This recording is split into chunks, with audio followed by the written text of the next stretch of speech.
He's an engineer, and you also have written in your book, here's the one, The Thinking Machine, that he thinks from first principles. That's one thing. And so how does that help him? Well, I'll give you a concrete example. So he's up there talking about architecture, and he's being interviewed by Hao Ko, who was the lead designer on Nvidia's beautiful campus in Santa Clara. And this is just this massive gigantic basically triangles with their corners clipped off, almost like this crazy shapes that interlock. It's a really awesome campus. And Jensen's looking at it, and one thing Hauko told me later was Jensen's never satisfied with anything. So he's got this beautiful campus that's built basically to his specifications. He's looking at it on the screen, he just starts complaining about it. And one thing he complains about is that he wanted a skylight third floor at the top that you could go out, and they, for whatever design reason, they couldn't build it. And he's like, well, I wish we could have it now. And he's like, you know what we should do? And this is completely off the cuff.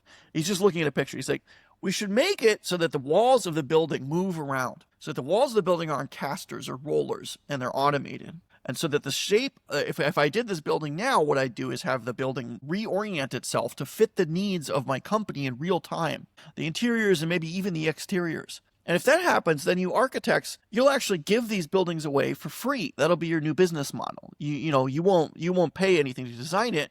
Instead, you'll charge a subscription fee to be the guy who runs the software that moves the building around in real time for the customer. And it's like, you're looking at him and you're like, what is this guy talking about to this room full of architects? This is completely off the cuff, but it's sort of brilliant if you think about it. And afterwards, I asked Hao Ko, what did you think about that kind of future of architecture statement? And Hao was like, listen, when I met Jensen, all he could talk about was the future of self-driving cars. And at the time, I thought he was kind of a lunatic, but now they're here. So I've learned